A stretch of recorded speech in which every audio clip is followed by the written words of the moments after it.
The Islamic world. The Orient. This is Muhammad's legacy, the Quran, inspiration of great empires.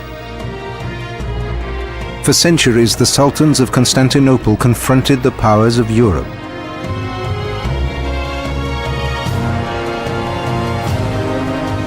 In Africa, there are bloody conflicts. The Mahdi terrifies Christians and Muslims alike at Khartoum, shaking the colonial power to its core.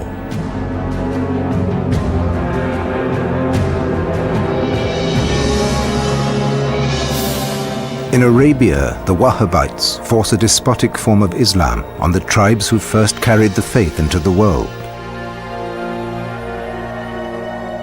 Now Islam is on an unfinished journey to modernity.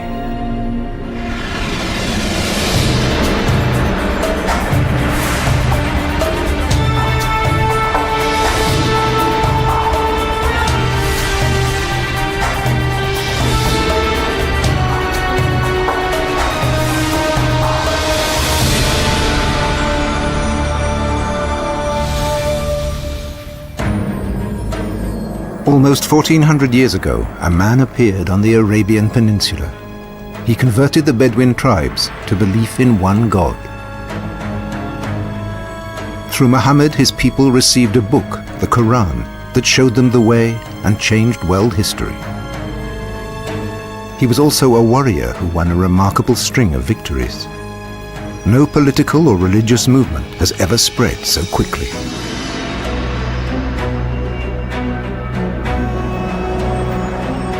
Within decades, the exit of a few troublemakers from Mecca turned into a great Islamic empire. A remarkable new culture spread through North Africa, Asia Minor, and Southwest Europe, bringing new relationships with God and new ways of living.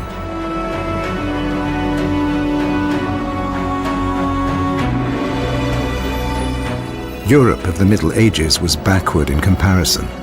But it learned, absorbing Arab medicine and science. This was the light from the East.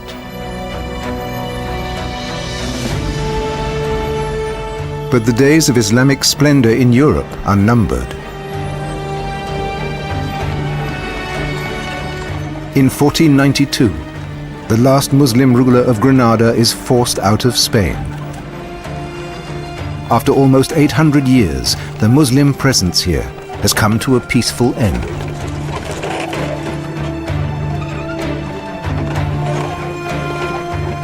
But this isn't the end of the relationship between Islam and the West. A new Islamic superpower has been growing in the East, the Ottoman Empire. It covers a wide sweep of North Africa, the Middle East, and the Balkans. It has been poised at the gates of the greatest Christian city on earth, Constantinople, today's Istanbul. By taking this city, the Turkish sultans and their empire enter world history. 1453, Turkish forces besiege the capital of the ailing Byzantine Empire. They have the most powerful military technology in the world, cannons.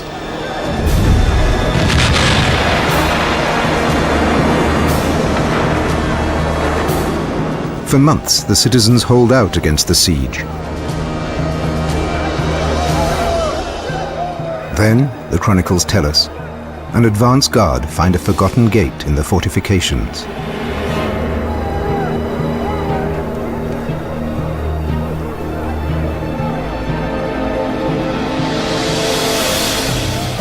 Suddenly, the defenders find their enemies behind them, inside the city. Constantinople falls. The end of Christian control comes about not through the fanaticism of religious warriors, but through simple military advantage. If you look at the flashpoints of the modern world, and you go back and you ask yourself, What was the origin of those flashpoints? Most times you will find that it was not driven by faith first, it was driven by political decisions. That's true of the Ottoman sultans. They see themselves as Muhammad's legitimate successors. They wear a sword said to have belonged to the Prophet, but their actions are not motivated by the desire to spread Islam. This is pragmatic power politics.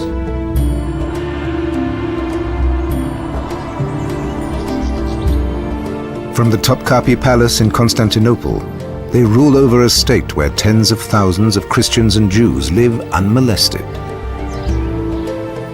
With Europe mired in savage wars between Christian faiths, the empire of the sultans is almost a haven of tolerance.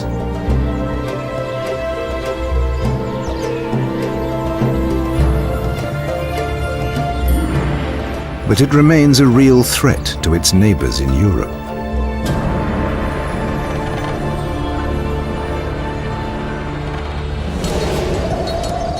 Christian citizens of the Ottoman Empire have to pay a special kind of tax.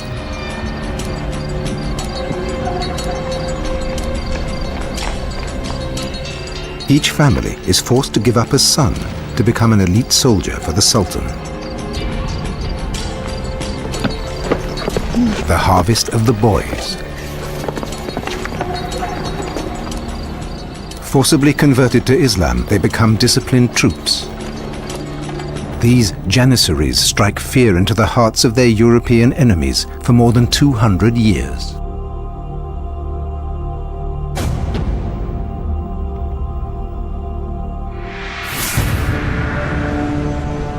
There's another Muslim power in the world, at sea. It's no empire, but a few hundred daring sailors.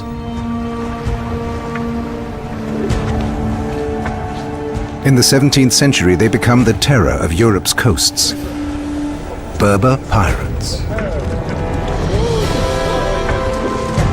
Iceland in 1627.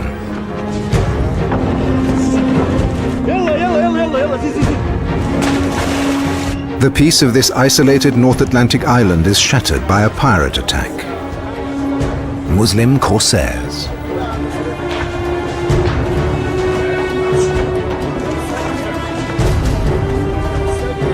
To the shocked villagers, they could be beings from another planet.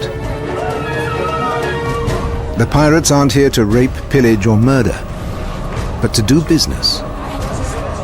They kidnap healthy men and young women to ransom or to sell as slaves.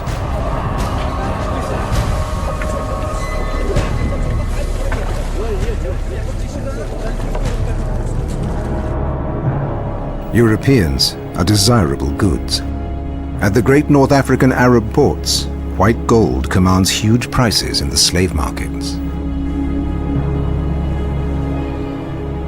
Over 2 centuries, Muslim pirates capture and sell several 100,000 people. Il y a une rhétorique du djihad, effectivement, dans les chroniques du XVIIe siècle, les chroniques arabes du XVIIe siècle, il y a effectivement une défense de la légitimité de la course. Il ne faut pas oublier aussi que le Maroc, par exemple, au XVIIe siècle, mène une lutte constante contre les chrétiens qui prennent pied sur ces terres, qui ont toute une série de présides, de places.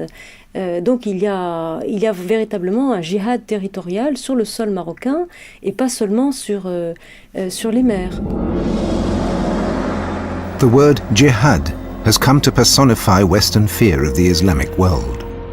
It's led to the widespread belief that Islam as a religion glorifies violence. The word jihad does come from the Quran, but it doesn't just mean holy war. The original meaning is an effort made in the interests of God. According to one account, Muhammad distinguished between the small jihad and the great jihad. The greater struggle is an internal one, with one's own weakness and mistakes. It demands a lifelong effort, with the goal of becoming a better person. It brings more merit than jihad with a weapon in your hand.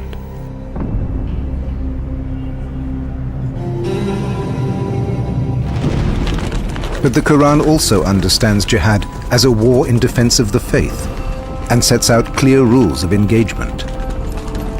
Anyone who submits must be spared. Und wenn heute solche radikalen Vertreter den Dschihad auf ihre Fahnen schreiben, dann hat das fast schon einen gotteslästerlichen Charakter.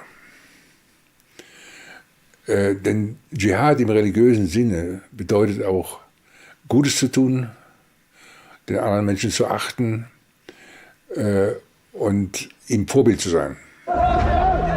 What the pirates called a holy war was really a trade in people.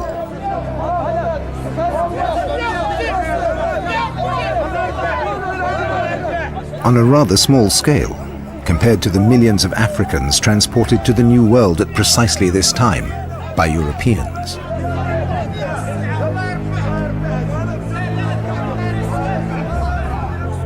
And like the pirates with the Quran, the Europeans were doing it with Bibles in their hands. Berber pirates are intimidating and terrifying, but they never form a serious political threat. Unlike the Ottoman Empire. By the 17th century, it has already advanced into Eastern Europe. In 1683, it attacks the very capital of Central Europe, Vienna. A great Turkish army besieges the glittering home of the Habsburg emperors. In spite of furious resistance, the whole of Europe expects Vienna to fall. At the last moment, a Christian alliance defeats the Ottomans and forces them back eastwards into the Balkans. The Turks will never attack Central Europe again. In Europe, Turkish terror gives way to fascination. In the 18th century, Turkey is in. Palaces are built in the Turkish style, like this one at Schwetzingen near Heidelberg in Germany.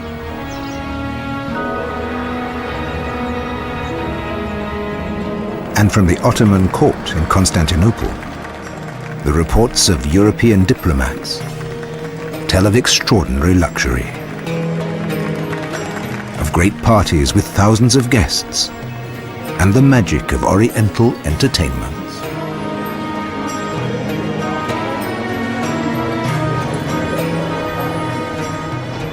Nothing fires the European imagination more than a mysterious forbidden area, the harem. Inside the Sultan's private apartments, home to his official wives and dozens of concubines. To Europeans, this is a kind of erotic heaven, countless women with only one aim, to satisfy the desires of a single man.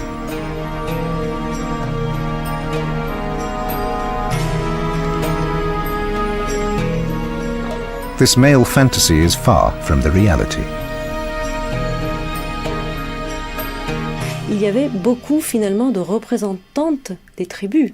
C'est-à-dire qu'il y avait une sorte de participation politique indirecte, je dirais, par les femmes. Quand on pacifiait une région, les notables du pays, les tribus offraient des femmes. Et ensuite, il y avait des bonnes relations qui étaient censées s'établir sur la base de cette présence de femmes dans la capitale du royaume. The harem is not a place for erotic fantasies, but for poisonous ambitions. In its maze of corridors, the women live together with their sons, and only one of those sons can be heir to the throne. There is no law of succession. The most ruthless wins power, buying support to sweep his brothers and half-brothers out of the way. Murder as a political institution. The day Sultan Mehmed III seizes power in 1595, 19 of his brothers are killed.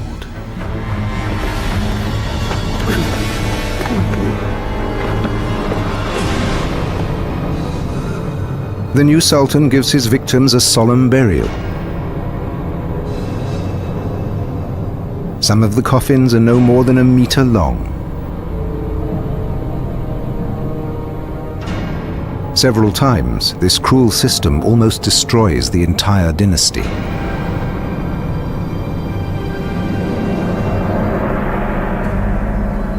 From the 16th century, they try to reform the system by keeping the young princes locked up together in the palace, in the Kaffes, the gilded cage, so they'll have no chance to kill each other.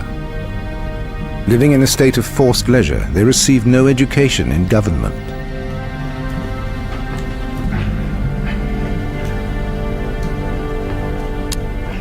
Now the Sultan is chosen by an imperial council. He has no real legitimacy and no experience on which to base his rule. Ottoman government becomes corrupt and incompetent. The cities of Arabia are still under the Sultan's control. From behind their palace walls, Ottoman governors administer the remains of a great culture, falling further and further behind the countries of Europe.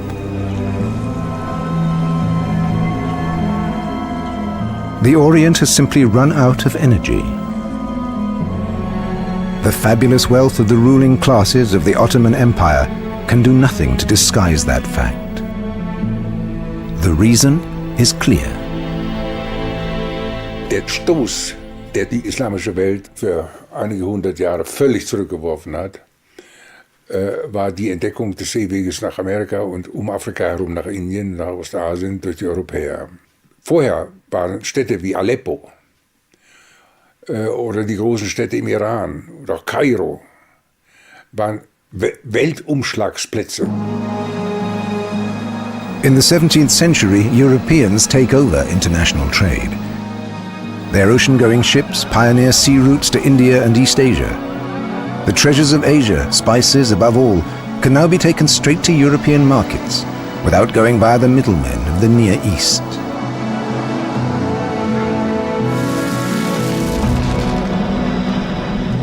For hundreds of years, the caravans of the Silk Road brought luxury goods to the ports of the Mediterranean. But for more than a century, they have been losing business.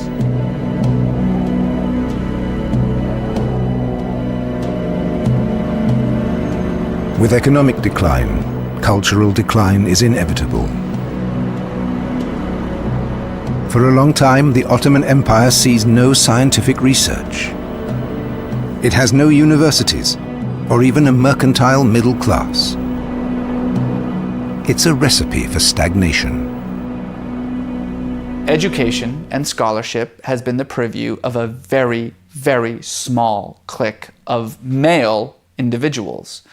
And so if scholarship is monopolized, if education is monopolized at the center by a small group, then interpretation, authority is also monopolized at the center. Culture, meaning, intellectualism, all of that becomes monopolized by a small group. By the end of the 18th century, the only form of education for the great majority of Muslims is religious instruction. Just when scientists in Europe are beginning to force nature to reveal its secrets, intellectual discourse in the Islamic world is limited to analysis of the Quran.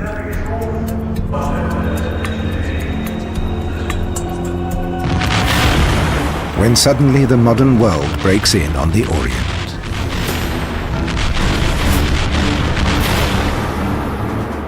In 1798, Napoleon lands in Alexandria. From Egypt, he intends to conquer the entire Orient.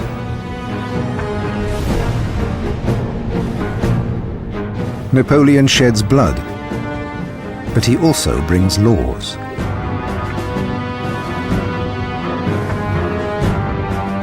The French adventure in the Orient will end with Napoleon's defeat. But this invasion has made a deep impression on the Muslims. It has painfully exposed their backwardness.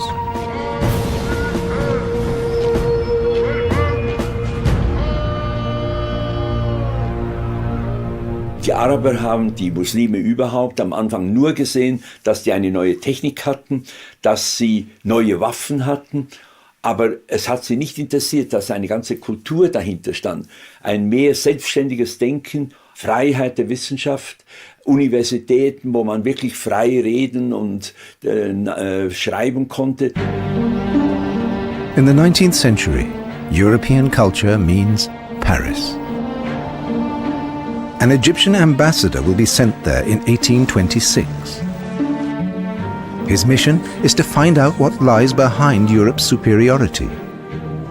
Sheikh Rifat al-Tatawi explores the salons of the bourgeoisie, a glimpse behind the scenes of success.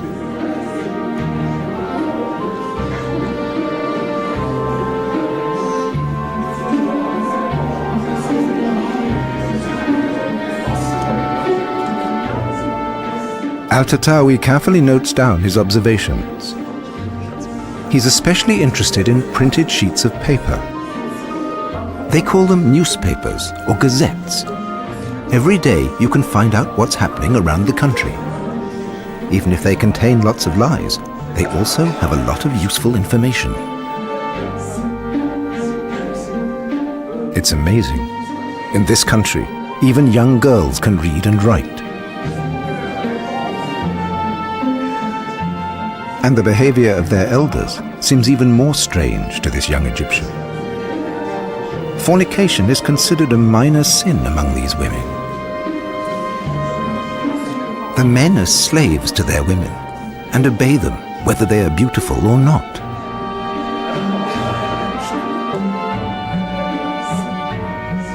Almost 200 years later, the role of women in society still divides Islamic and Western cultures.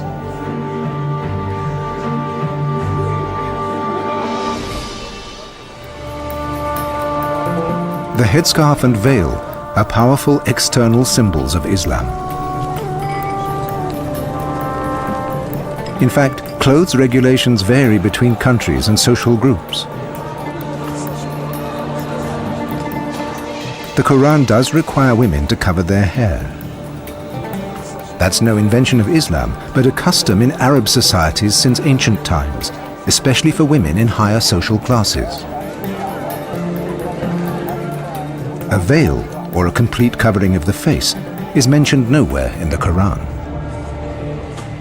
أصبح اليوم إنه لابد من المرأة تغطي كافة وجهها وتمشي كأنها خيمة لا تعرف أين تتجه بطريقها، هو تفسير خاطئ للآيات القرآنية. واستمر الرجل في ذلك العهد بأن يضع المرأة لمكان ومنزلة غير المنزلة التي كانت فيها المرأة في عصر الإسلام. By the 19th century, to Europeans, the Orient still means sensuality. The empire of seductive womanhood and free love.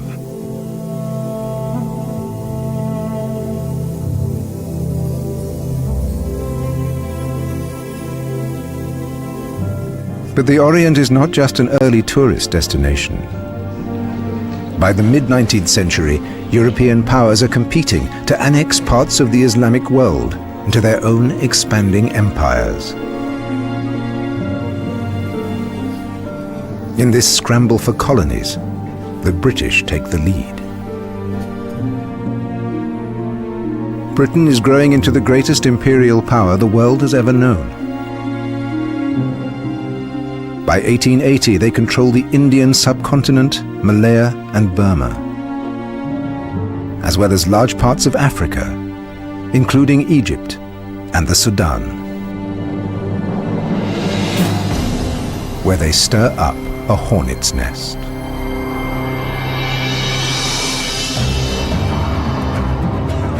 In the Sudan, warriors flock to a man named Muhammad Ahmed. His supporters believe he is the Mahdi, an Islamic messiah who will free the faithful from slavery.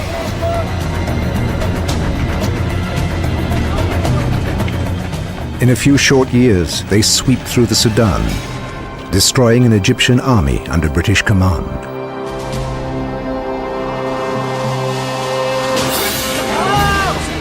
By 1884, they've reached the gates of Khartoum, the last British-Egyptian stronghold on the Upper Nile.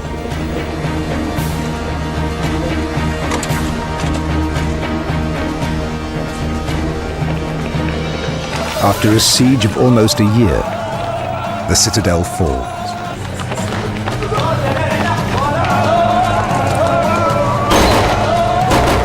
The Mahdi will sacrifice any number of his men to defeat the infidel. It's 13 years before the British can take back the city. A reminder to Europe just how explosive the power of Islam can be.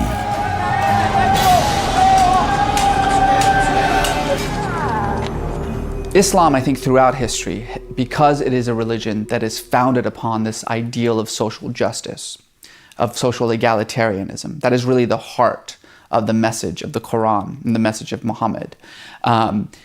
It has naturally been used by many, many forces to justify either indigenous revolutions or nationalist revolutions.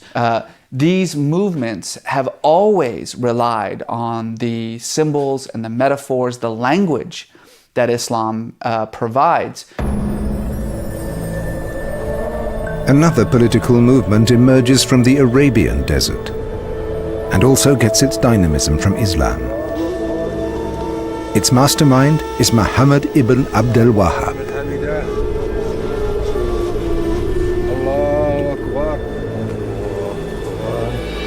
The Wahhabists soon take over the whole caravan trade that once flourished so mightily. They will attack everything they believe stands in the way of the true faith or smacks of idol worship.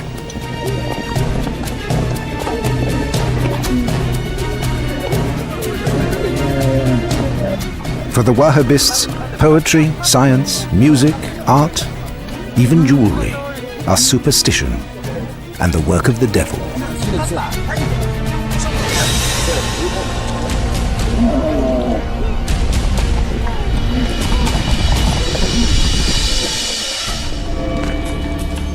And they find a use for their booty: to finance bloody campaigns against other branches of Islam, the ones they accuse of heresy.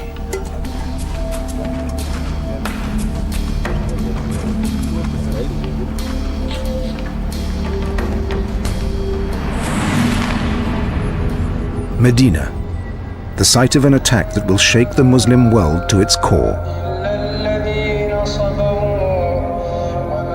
This is the location of the Prophet's tomb, the second holiest place in Islam after Mecca. For hundreds of years, rich and powerful Muslims have showered Muhammad's grave with valuable offerings. In spring 1803, the Wahhabists strike Medina and plunder Muhammad's grave. To these fanatics, even revering Muhammad, a human being, is idol worship. Many of the town's citizens are killed in the attack.